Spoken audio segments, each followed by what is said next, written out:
Pak Wamen, Wakil Menteri Dalam Negeri, untuk kita mendengar bagaimana proposal pemerintah atau kira-kira rencana pemerintah ke depan yang akan dilakukan. Seperti itu. Silakan, waktu dan tempat. Silakan. Assalamualaikum warahmatullahi wabarakatuh. Selamat sore teman-teman semua, Bang Doli, terima kasih undangannya. Mbak Arya Fernandes, sahabat saya, kawan lama, nasional, dan teman-teman semua. Jadi ketika saya pertama kali diundang oleh Pak Presiden terpilih saat itu ke Kartanegara, ada dua hal yang beliau titipkan untuk Kemendagri. Pertama, beliau bilang saya titip Papua dan saya minta ada wakil menteri khusus urusan Papua yang asli Papua.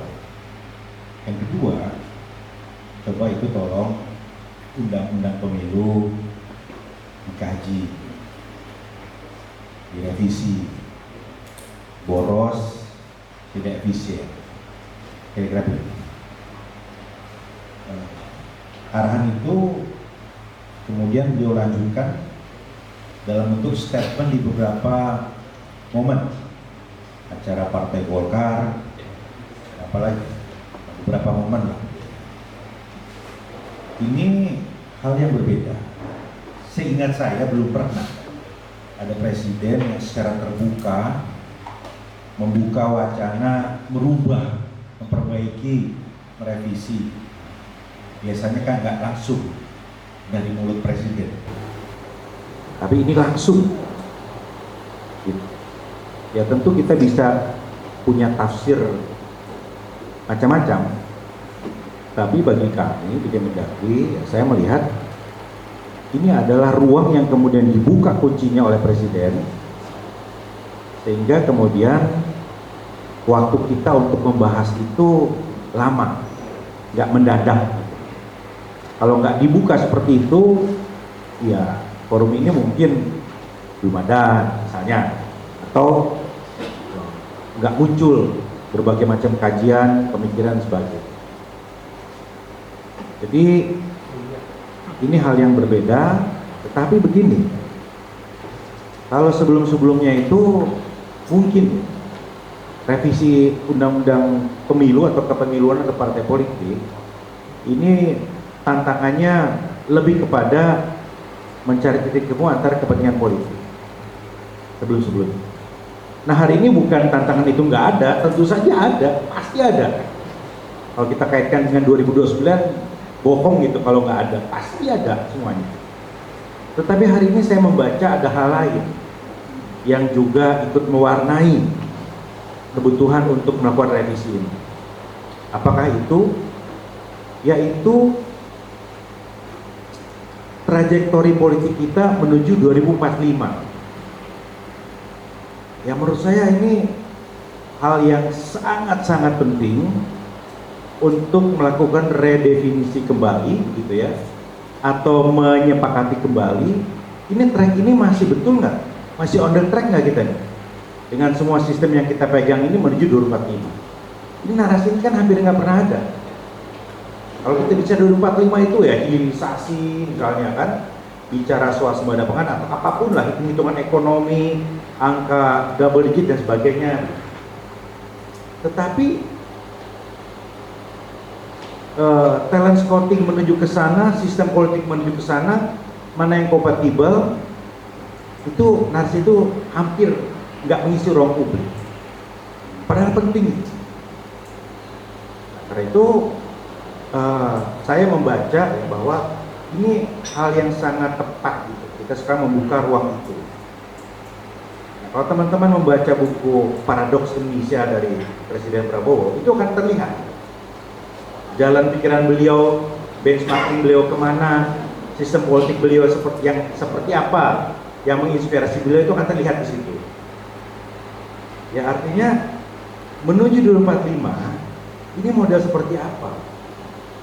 Sekarang kan Presiden sering sampaikan ini ekonomi jalan tengah, bukan kapitalis, bukan juga sosialis, tapi jalan tengah. Kita dengan Danantara mendongkrak investasi dan pertumbuhan ekonomi, tapi dengan operasi Desa Merah Putih, dengan makan bergizi dan sebagainya, itu menunjukkan bahwa negara hadir di bawah. Ini kan menurut saya Presiden menyiratkan posisi ideologis yang harus dibaca sebagai cara pandang beliau menuju 2045 gitu. Nah pertanyaannya adalah, nah kemudian sistem politiknya, sistem pemilunya itu seperti apa? Kan harus nyambung juga dengan strategi ekonomi dan otonomi daerahnya seperti apa. Sekarang begitu muncul berita tentang Solo diusulkan untuk menjadi daerah istimewa, naik lagi berita. Wah, Solo, kenapa nih? Pak, berapa nih? Gitu. Nah sebetulnya bukan hanya Solo, yang antri itu kan berapa ya Pak Ruli? Iya, 341 gitu kan. Ada nggak yang memenuhi syarat? Banyak. Yang dokumennya sudah lengkap, yang layak untuk dimekarkan itu banyak. Tapi kan pertanyaan begini, satu, yes, itu adalah soal kapasitas fiskal, ya, kita harus hitung lagi. Kedua, yang kaitkan lagi, sebetulnya konsep otonomi seperti apa yang kita perlukan sekarang. Ini muncul perdebatan resentralisasi. Teman-teman kepala daerah banyak yang teriak, loh kok dipretelin? Saya juga sebagai ketua Apeksi waktu teriak, ini kok Omnibus Law kok mengebiri banyak sekali kewenangan daerah, gitu kan? Tetapi dari kacamata perspektif pemerintah pusat bisa dipahami juga, kewenangan diberikan, otonomi diperkuat, tetapi kalau kapasitas tidak mengiringi, transparansi nggak ada, yang ada adalah dinasti lokal, mafia lokal, dan koruptor-koruptor lokal. Ya, pertanyaan adalah bagaimana kita menyeimbangkan antara kewenangan diberikan dengan sehatnya APBD. Bagaimana kita menyeimbangkan kemudian ketika otonomi bertumpu pada kota dan kabupaten juga sejalan dengan sistem politik kita, distrik magnitude kita dan lain-lain. Jadi teman-teman bisa dibayangkan ya, it's not that simple. Ini bukan hanya sekedar Gerindra diuntungkan atau tidak. Ini bukan sekedar koalisi kemudian akan bertahan atau tidak, bukan soal itu. Ini yes, itu pasti ada efek politiknya. Tapi mari kita letakkan dalam konteks skala lebih besar, menuju 2045 ini bangunan seperti apa? Bangunan politik seperti apa yang akan kita desain di atas sistem otonomi daerah ini? Gitu. Ya memang ada keinginan misalnya mengembalikan lagi pilkada ke DPRD. Ya pertanyaan adalah gini teman-teman, kita itu nggak boleh lepas dari konteks. Ada kebiasaan teman-teman pergerakan atau aktivis ya, setiap tahun tuh berdebat, entah kongres, entah munas, entah apapun ya, membongkar konstitusi organisasi, membongkar ADART. Tapi 15 tahun itu perdebatannya sama aja. Mau kongresnya 3 hari, seminggu atau 2 minggu, tapi diperdebatkan sama kira-kira gitu.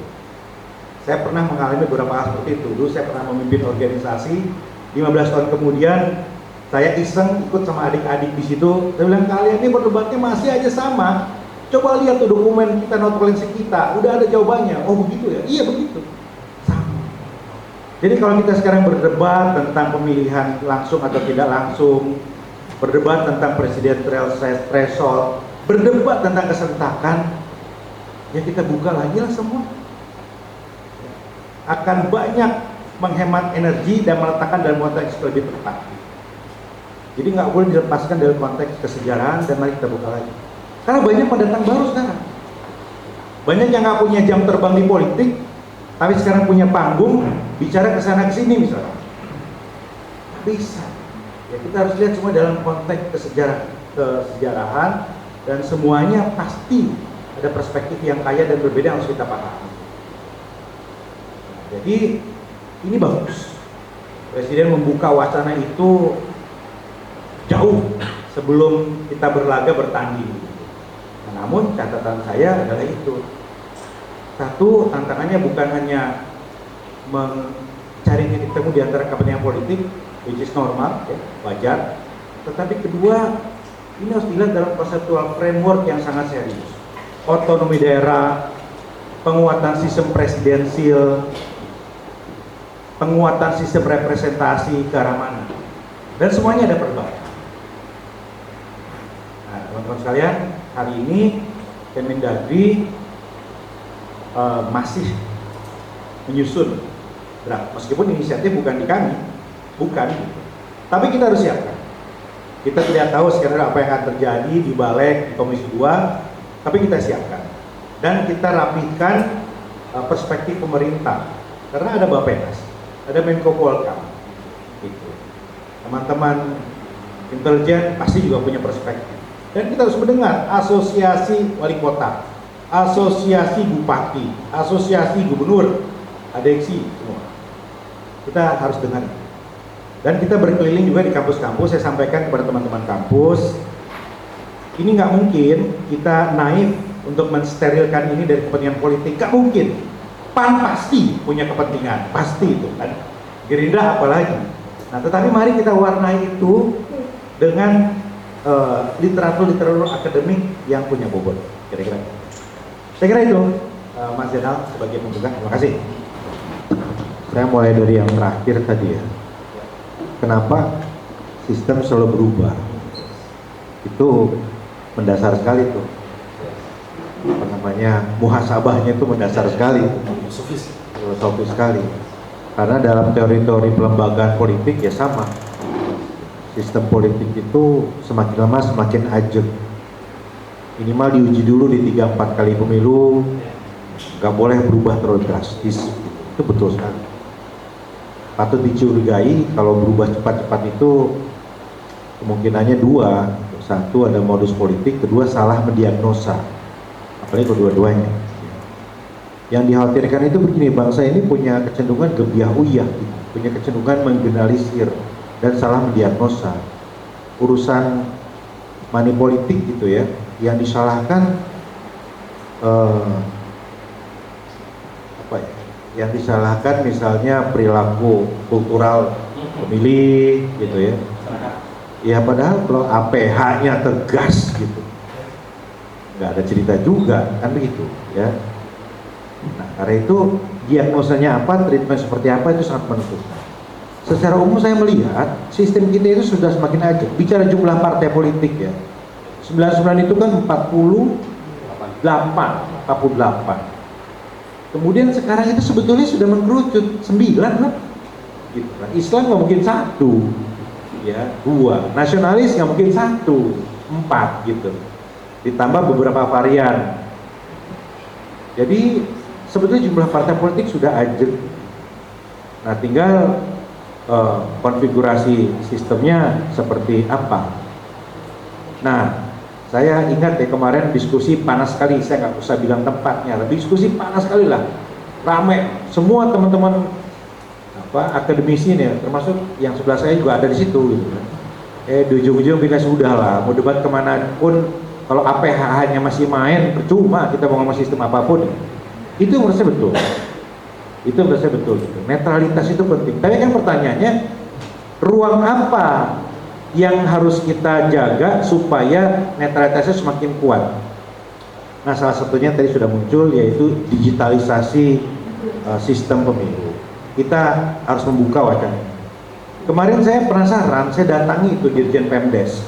Saya tulis semua, saya tanya, ini kepala desa ini sudah berapa yang milih pakai elektronik? Ternyata ribuan itu. Terus saya bilang exposure-nya mana? Wah, salah nih. Apa Kemendes ini? Kok Kemendes sama Dirjen Pemdes? Kemendes ini banyak misalnya jangan. Jadi ada hal yang menarik gitu. Setelah risiko, kita mampu secara teknologi.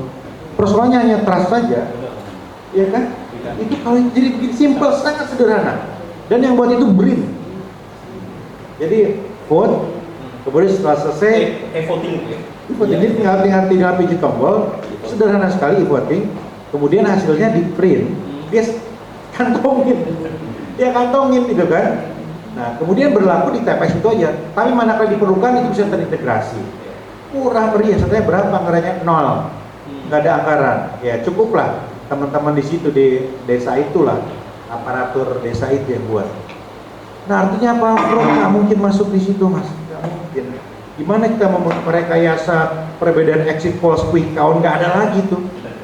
Jadi real count itu udah pagi-pagi itu dengan sistem itu. Nah mari kita dorong ini.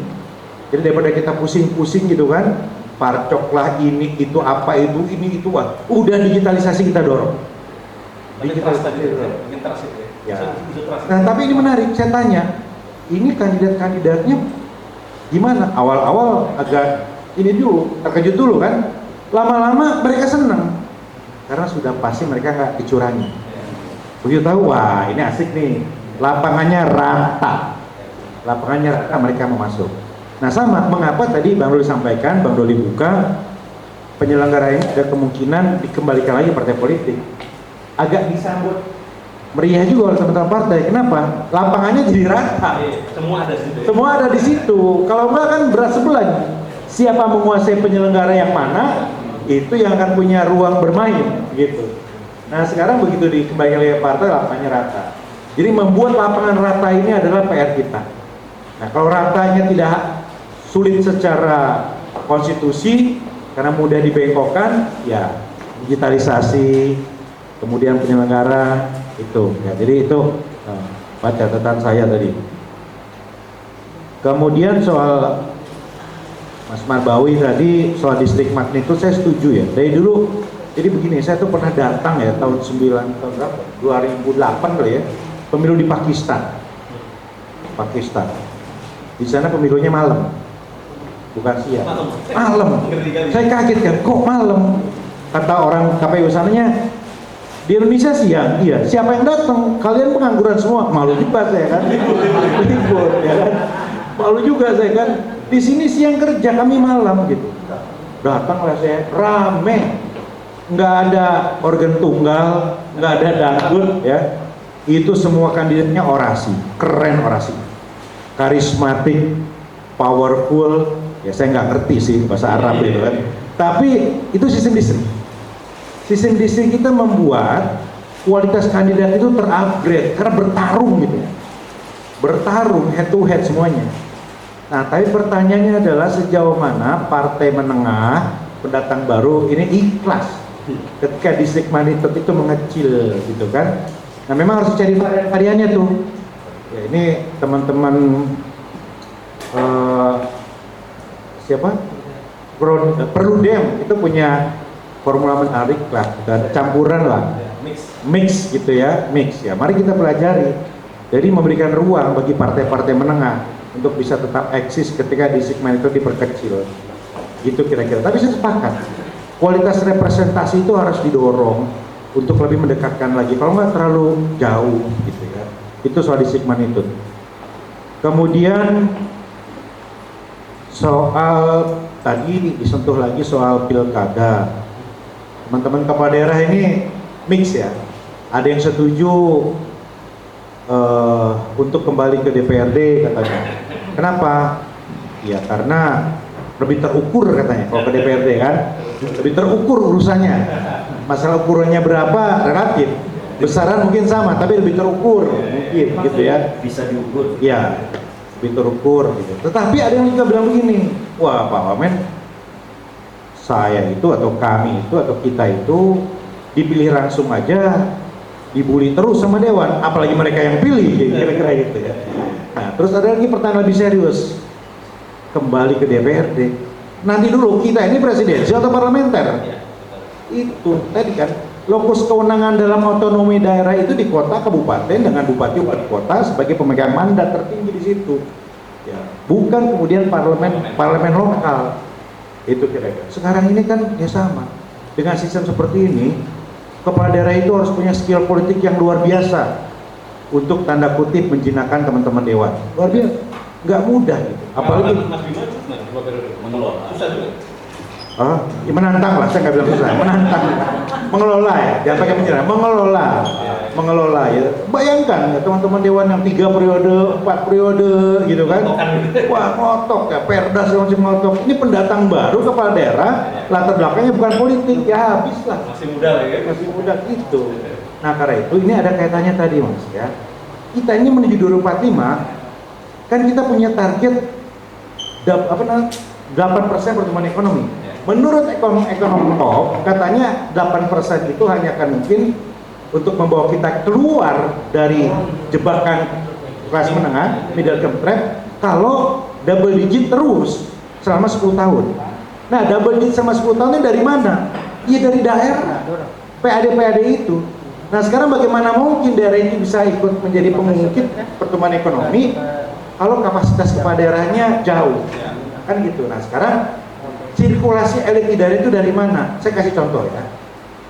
Pengalaman saya 10 tahun sebagai wali kota, sebagai ketua Peksi, ini birokrat banyak yang top. Sekda itu matang, apalagi kalau punya leadership yang bagus ya. Ini kalau bertarung di pilkada, kekurangan cuma nggak punya logistik aja. Populer juga. Ya, bisa populer begitu kan. Tapi banyak teman-teman birokrat saya itu mikir, kenapa harus mundur? Ya, karena harus mundur. Mundurnya itu permanen loh, sebelum saya punya kepala dinas ya, yang juga saat yang disiapkan untuk menggantikan di Bogor, bagus, muda perempuan, kepala dinas itu dari lurah lah, kita grooming gitu. Dia memutuskan mundur, berani sekali, selesai sekarang karirnya. Nah, dia berani, banyak yang nggak berani, Mas Marbawi, banyak yang berani kan, padahal itu kan salah satu talenta kepemimpinan nasional. Ini maksud saya. Menurut saya menuju 2045, sirkulasi elit ini harus dibuka. Kita butuh tokoh-tokoh yang mumpuni di daerah. Ya, artinya kita telusuri lagi peraturan-peraturan mana yang menghambat itu. Salah satunya adalah di ya ASN yang mundurnya nanti aja kalau udah pilih. Usah, kira begitu ya. Rasanya itu jawaban saya.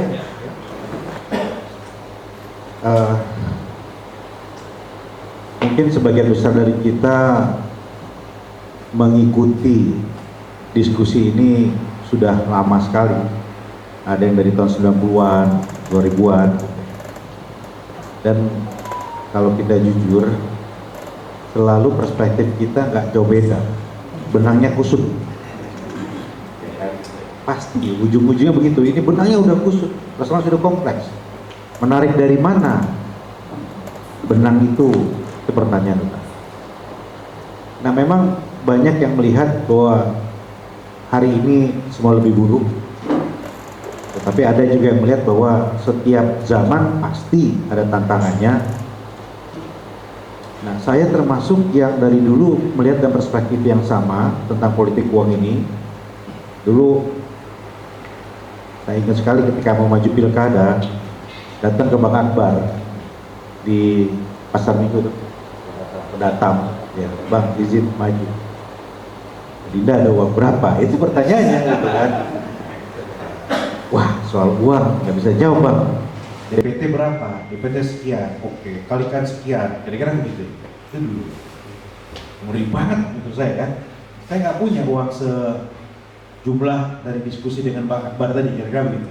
Tapi apa yang disampaikan Bang Akbar itu juga disampaikan semua senior-senior saat itu. Nggak usah deh kalau nggak punya uang. Dan kemudian sejarah mencatat uang yang saya keluarkan jauh dibanding yang lain, ya karena saya nginep di warga itu 2 tahun sebelumnya, kira-kira begitu. Hampir tiap malam. Ini tak oleh tim sukses saya ini dulu nih. Ini yang buka jalur duluan kalau Ustaz. Nah, dulu beberapa hari yang lalu saya ketemu dengan salah seorang bupati terpilih. 4 kali bertarung di NTB, gagal. Tahun ini, tahun kemarin pilkada maju, berhasil.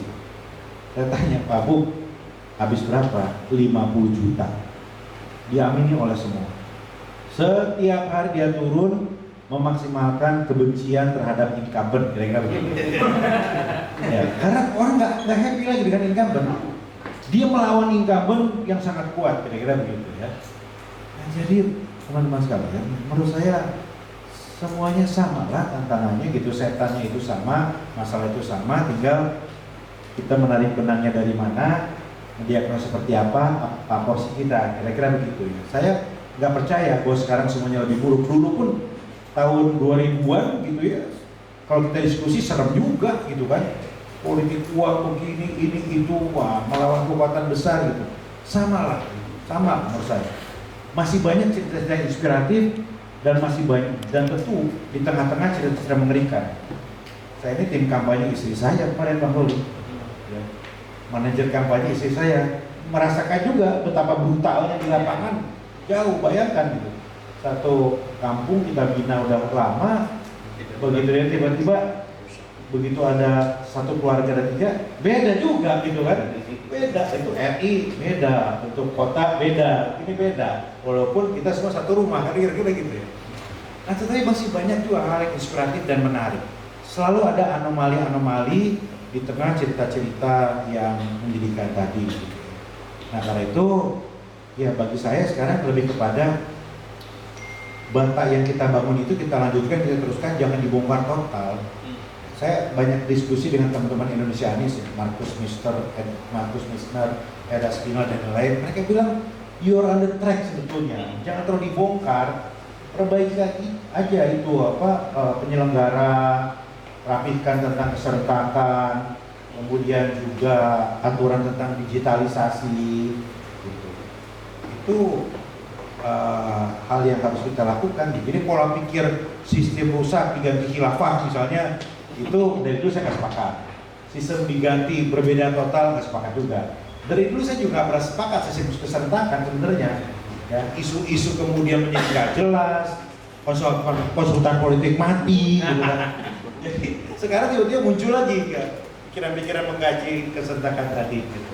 Jadi itulah menguatkan bata itu menurut saya penting. Nah yang terakhir gini, ada satu pintu masuk tadi sudah disebut, saya setuju. Bantuan politik. Selama ini menurut saya nggak efektif, saya setuju. 1.000 ya dulu ya. 1.000 untuk nasional, 1.200 untuk provinsi, 1.500 untuk kota kabupaten gitu ya. Untuk apa? Operasional partai, sekretariatan dan pendidikan politik. Saya membayangkan banyak diskusi dengan KPK dalam konteks Stranas PK, Strategi Nasional. Kita sudah waktunya untuk menaikkan, menurut saya. Tetapi kemudian secara ketat kita buat TOR itu digunakan untuk apa? Untuk apa? Selama ini hampir semua partai itu didanai oleh pimpinannya. Iuran dari yang menjabat, bukan anggota, iuran dari pejabat di DPR berapa dan sebagainya. Ini kan juga tidak sehat. Nah, saya membayangkan bantuan politik ini dialokasikan untuk hal yang jelas, misalnya dalam hal kaderisasi partai. Ada petugas-petugas partai yang dibiayai oleh uang negara tadi untuk menjalankan fungsi partai, fungsi advokasi, fungsi penguatan kelembagaan. Kemudian orang-orang ini akan dikader oleh partai itu untuk menjadi caleg, kira-kira gitu. Nah sekarang ini banyak petugas-petugas dalam partai itu ya dibayar bukan oleh Banpol, tapi patungan para pengurusnya. Tapi kalau ini dilembagakan, maka mereka akan menjadi kader-kader yang mumpuni.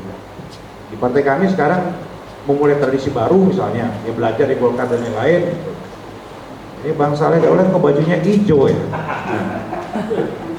Tadi ini bisa sampai suruh diskusinya. Nah, ini bahaya ini kalau udah datang. Saya duduk sini aja lah. Jangan dulu. Udah di sini saja. Untung pas Bang Saleh masuk saya bilang di partai kami, pas banget. Bajunya hijau. Udah saya tinggal lagi. Udah paten. Terus bentar. Tapi nanti jadi panjang kalau beliau di sini. Ini udah mau ditutup ini. Udah ada beliau ini udah yang matang sekali. Jadi ya intinya Banpol ini kita revisi, kita bisa tingkatkan besarannya, tapi kita pastikan penggunaannya untuk menyehatkan partai politik. Penting ya. Pendanaan partai politik adalah satu pintu masuk untuk reformasi partai politik, mendorong penguatan kaderisasi dan ujung-ujungnya adalah penguatan representasi. Kira-kira begitu. Jadi kita masuk ke isu-isu itu aja secara tekun. Jangan kemudian pusing dengan benang kusut tadi, satu-satu aja. Politik uang apa, digitalisasi, kaderisasi apa, bantuan politik keuangan partai, begitu. Intinya kita harus tetap punya harapan ya tentang kondisi kita bahwa Tetap punya harapan besok untuk kiamat yang lah. terdepan melalui PAN. Terima kasih. Terima